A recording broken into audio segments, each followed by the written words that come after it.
शांतिपुर गांव में प्रताप सिंह नाम का एक साहूकार रहता था जो बहुत कपटी और धूर्त था। ब्याज के नाम पर लोगों को पैसे देता, लेकिन उनसे बेईमाना करके कई गुना ब्याज वसूला करता था, जिससे गांव के भोले भाले लोग बहुत परेशान थे। लेकिन वो कर भी क्या सकते थे।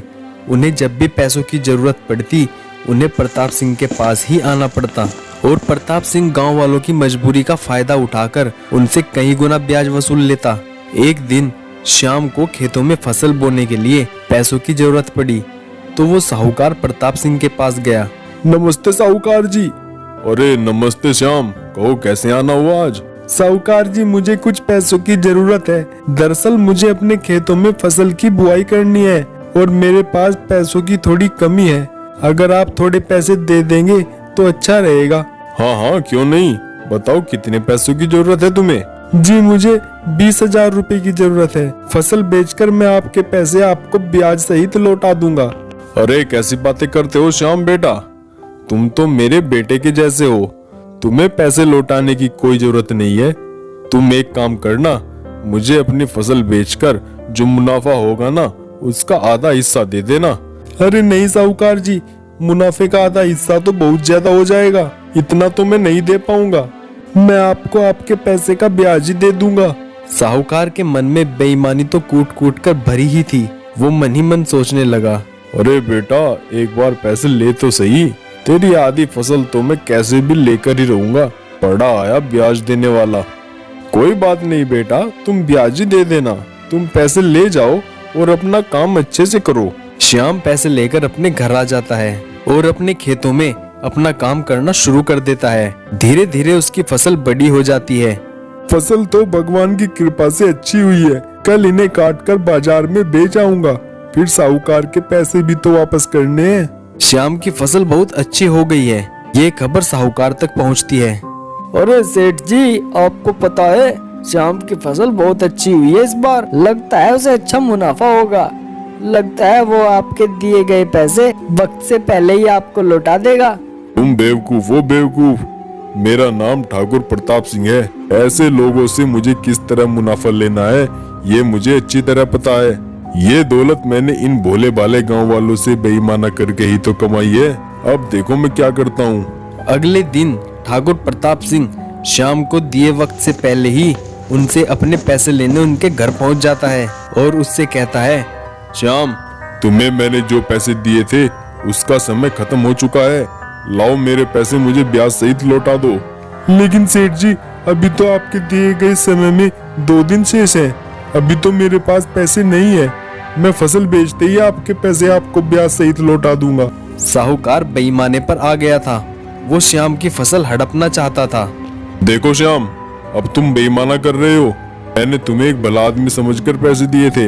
या तो तुम मुझे मेरे पैसे अभी के अभी दे दो, नहीं तो तुम्हें मुझे अपनी फसल का आधा हिस्सा देना होगा। श्याम समझ गया कि साहूकार उसकी फसल को हड़पना चाहता था, लेकिन वो कर भी क्या सकता था क्योंकि उसके पास पैसे तो थे नहीं और मजबूरी में वो साहूकार की बात मानने को भी मजबूर था। ठीक है साहूकार जी, आपको अभी कितने पैसे देने होंगे? तुमने मुझसे 20,000 रुपए लिए थे ना, इस हिसाब से तुम्हें ब्याज मिलाकर कुल 25,000 रुपए देने होंगे। लेकिन अगर अभी तुम्हारे पास पैसे नहीं है तो फसल बेचकर मुझे अपनी फसल का आधा हिस्सा देना होगा। ठीक है साहूकार जी, मैं फसल बेचकर आपको आधा हिस्सा दे दूंगा। तो ठीक है, मैं अब 2 दिन बाद ही तुम्हारे पास आऊंगा। फसल बेचकर जो पैसा आएगा उसका आधा हिस्सा मुझे देने के लिए तैयार रखना। साहूकार बहुत खुश होता है क्योंकि अब उसे फसल का आधा हिस्सा मिलने वाला था। साहूकार अपने नौकर के साथ वहाँ से चल देता है। देखा मेरे दिमाग का कमाल, अब कम से कम मुझे 50,000 रुपए तो मिलेंगे ही। अरे आपका दिमाग तो कमाल का है सेठ जी, कमाल का। अगले दिन शाम अपनी सारी फसल बाजार में बेचने चला जाता है और वो अपनी फसल बेच देता है। श्याम की पूरी फसल 90,000 की बिकती है। श्याम वापस अपने घर के लिए निकलता है कि तभी रास्ते में ही उसे गांव के सरपंच मिल जाते हैं। श्याम सरपंच को रोकते हुए कहता है, अरे सरपंच जी। हाँ श्याम बेटा, कैसे हो? कुछ परेशान दिखाई दे रहे हो, कोई परेशानी है क्या? फिर श्याम सरपंच को साहूकार की बेईमानी की सारी बातें बता देता है, जिसे सुनकर सरपंच कहते हैं, मैं तुम्हारे साथ तुम्हारे घर चलता हूँ। देखता हूँ वो साहूकार कैसे तुमसे आधा हिस्सा लेता है।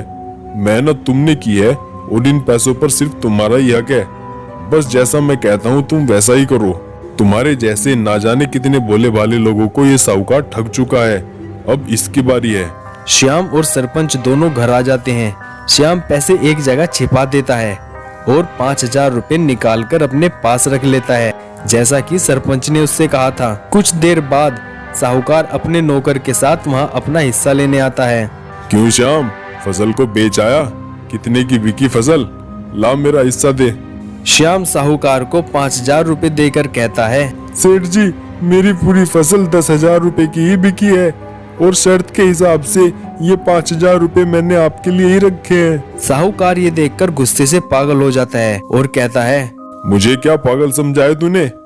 क्या तुम्हारी फसल केवल 10,000 रुपए की ही बिकी है? जी सेठ जी, मैं बिल्कुल सच बोल रहा हूँ। चाहो तो आप सरपंच जी से पूछ सकते हो। हाँ हाँ साहूकार जी, जब श्याम की फसल 10,000 की बिकी है तो अब इसमें कोई कर भी क्या सकता है। तुम दोनों मिलकर मुझे पागल बना रहे हो, मुझसे बेईमाना कर रहे हो। ये अच्छा नहीं है। बेईमानी की बात आप कर रहे हो साहूकार जी।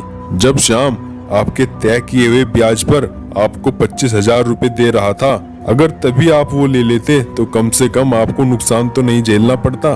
खेती में तो ये लगा ही रहता है, कभी कभी फसल कम दाम पे भी बेचनी पड़ती है। अब ये 5,000 रुपए लो और यहाँ से चलते बनो, नहीं तो मुझे पुलिस को बुलाना पड़ेगा।